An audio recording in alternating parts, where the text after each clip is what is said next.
So how are you, my little Singhams? I hope you have done the English literature paper well for ICSE class 10. The paper looks pretty straightforward compared to semester 1, where the couple of MCQs were a little complicated. This time the MCQs are pretty much straightforward with only one clear correct option. So let's go through the MCQ. Subjective, in any case, you would have dealt with it. What did Abu Ben Adam see in his bedroom when he awoke one night? The correct option is D, an angel writing in a book of gold. They've tried to confuse by using the word fairy and sitting on the bed, but the correct option is D. Which of the following lines from the poem Nine Gold Medals tells us that the poem describes an international sporting event? Here again, A and D, some students may have just got confused, but the correct option is A. The athletes had come from so many countries, international being the key word.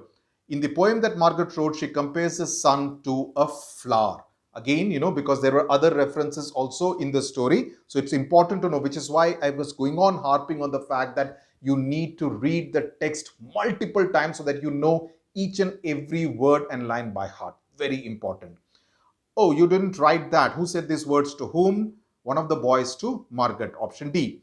Jesse Owens says that Hitler had kept lust long under wraps. What does the phrase under wraps mean? A carefully concealed secret, which is why it is important not to understand English literature as a summary. If anyone is telling you a summary of a story, please, in your own best interest, don't go by it.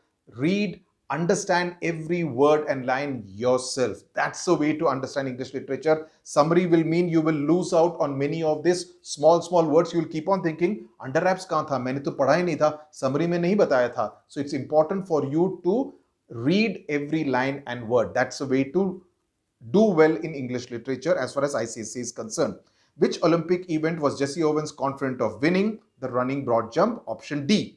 Seventh question. The Duke refers to Shylock as a stony adversary in the opening lines. What does the phrase stony adversary mean? A hard-hearted enemy. My deeds upon my head, I crave the law, the penalty and the forfeit of my bond. Who says this? Shylock to Portia. Option B. Why does a quarrel break out between Nerissa and Graciano in the final act of MOV? Option A. How does Lorenzo recognize Portia even before he sees her when the two young women return from Venice? By the sound of her voice. Only yesterday we were discussing about why cuckoo, because cuckoo is supposed to have a sweet voice, but in the olden times cuckoo was seen as an unlucky bird and she refers to it as a bad voice. So that's how it is. The reference comes in this particular scene, Act 5, Scene 1.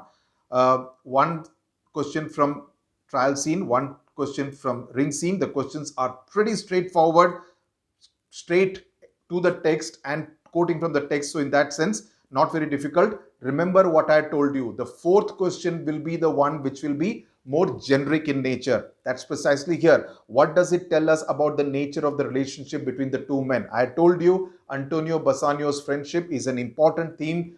I hope you have prepared it well. That's what you need to write, and it's a 3-mark question. So if you have fleshed it out well, you will get those 3 marks. So the first 3 ones straight to the passage, the last one more generic in nature.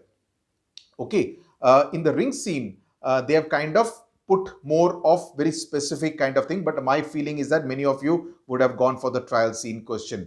Ray Bradbury, very straightforward kind of thing. What is a dramatic change? So you needed to know the text very well again in order to be able to describe what happens immediately after the rain makes an appearance again after the brief spell of sunshine.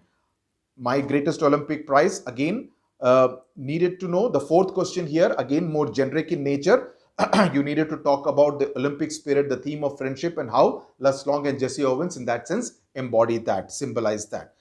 Above Ben Adam, very straightforward. The last one, the message that the poet is trying to convey. You need to talk about how love for humankind is the way to get blessed by God. That's the root. You need to love the creations of God in order to kind of be blessed by God. So I hope you have written out and fleshed it out very well. All the explanation which is here. 9 gold medals, very straight. About pretty much straight, why were they holding hands and smiling when they reached the finish line? Who were they? How exactly did the race end? So if you know the poem very well, you would have kind of described very well all these subjective type. You should be able to get 10 out of 10. Pretty much easy if you have made the right choice depending on which poem and story and scene you are more comfortable with.